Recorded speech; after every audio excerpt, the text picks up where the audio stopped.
What is this video about? That's easy. I'm gonna brew coffee with flavored water. Why? Okay, well recently I bought some coffee from one of my favorite roasters, Black and White Roasters. I bought a coffee called Fruit Snacks, which is a blend of a number of different co-fermentation coffees. Super delicious. One of the main tasty notes of this particular coffee is cherry, and I would argue that yes, it was very cherry. After I bought this coffee, I went to the grocery store to do some shopping, and I got everything: bagels and sugar and some vanilla bean paste, which is for a future video. Because I was looking for distilled water, I happened to pass by the hint water.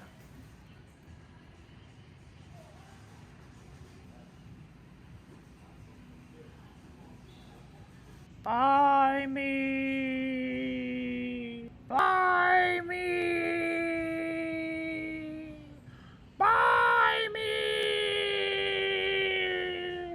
Buy me! And I think, okay, I have a cherry flavored coffee, and here's some cherry flavored water, so what if I just... So while no one was looking, I grabbed it and I put it in my cart and I ran away. I bought it. And I'm sure many people have had the same dumb idea. What if I brew coffee with flavored water? I mean, flavored coffee is a thing, you know, vanilla, blueberry crumble, strawberry cheesecake. There's all sorts of crazy flavors out there. And some of them use high quality Arabica coffee and some of them don't. So what if I take a really awesome coffee and I brew it with flavored water that has the same tasting notes? So this will be divided into 4 parts. First, I'll just try the hint water on its own, tell you what I think. Second, I will brew a pour over with hint water. Third, I'll brew cold brew with hint water. And fourth, I'll determine whether or not it's worth it to put hint water in my espresso machine. Yes. Now, because hint water is just purified water and natural flavor, it doesn't have a mineral profile. It needs one in order to brew good tasting coffee, not just cherry tasting coffee. So I went ahead and I bought some third wave water of the espresso profile, because that's not going to be totally pointless. And I'm going to use this same water supplement across all brewing methods just to make things consistent. And finally, I'll offer my conclusion as to how cursed all this was and whether or not you should brew coffee with flavored water. So wish me luck. Here we go. Let's just get part 1 out of the way because I have the hint water right here. It's like that very specific brand of cherry. Like if you have like a childhood memory of like what cherry flavor tastes like, this is it.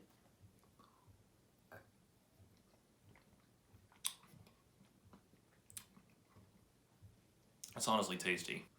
Imagine you're drinking a glass of water and at the same time you're smelling some cut cherries, and it's got this pretty strong aftertaste. It doesn't taste too artificial. That's good. I don't know if it's strong enough to come through in the brewed coffee, but we'll see. Okay.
is very fruity. There is obvious cherry notes, but it is quite bitter. It is enjoyable. This coffee does so much work on its own, and it brings so much to the cup that I almost want to say that extra cherry flavor is superfluous. It is very cherry. It blends in well with this coffee. I've already drank most of it, so how bad could it be? As it cools, it gets like really zesty, really fruity. That is interesting. I'm gonna save the rest of this for tomorrow, and I'm gonna make cold brew.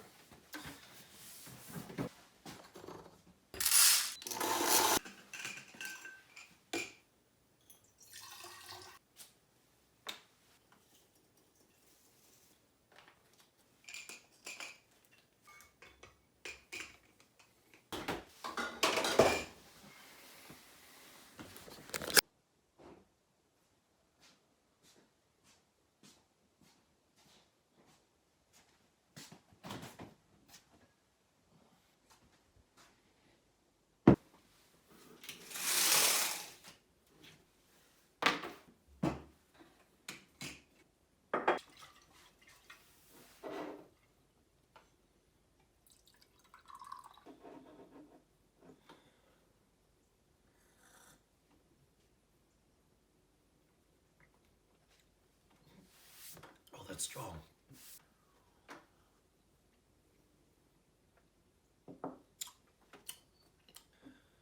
This is very cherry forward. It's like too prominent. It's like very, it's a little unsettling, honestly. It's like too tart up front, and then it gives way to like a typical cold brew profile. So it's like a little bit flatter on the finish, and it just makes it kind of, it's that same like bitterness, that same chalkiness. I don't think I would brew it like that again. It almost tastes like, makes it taste underdeveloped, like vegetal. So now I'm going to pull some shots with the hint water. We tried a pour over, it was good. I tried cold brew, it was not good. Now I'm going to load up the espresso machine with the hint water. I'm just kidding, we're not gonna use that machine, we're gonna use this machine, the Breville Bambino Plus. I don't think it's gonna get damaged. I actually think it's just gonna be totally fine. And I will descale it afterwards. But I'm gonna go ahead and fill the tank, pull some water through to get it circulating, pull some shots. Let's taste some. Great, okay, here we go.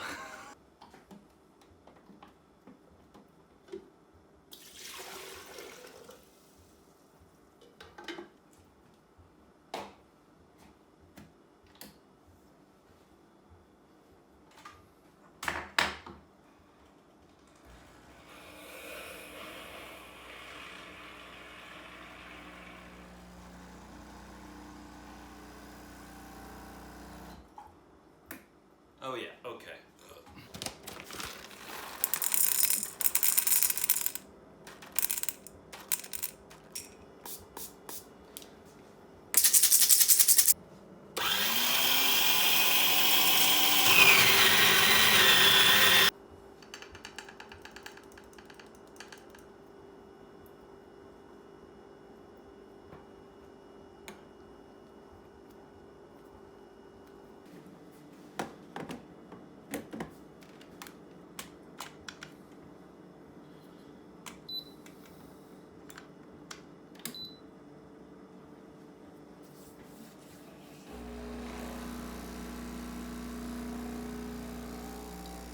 Oh wow, okay, kind of shot out of there.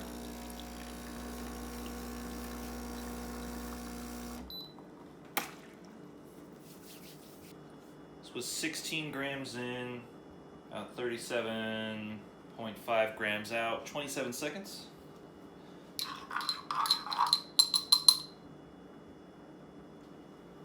Okay.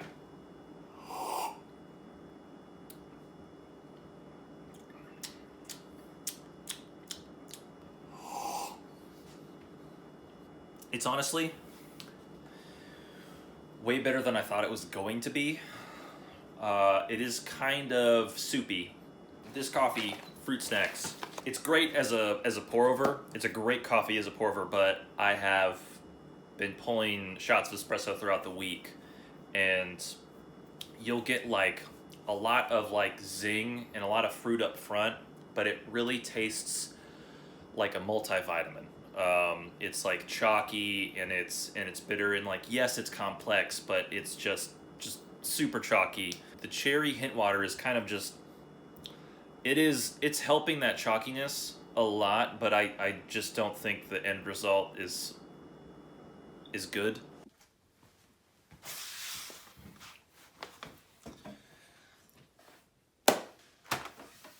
To conclude, should you brew coffee with hint water, or with any flavored water for that matter? Yes and no. At the end of the day, it was a relatively harmless bit of fun. We weren't making any meaningful discoveries in the world of coffee, but we tried something new, had a good time.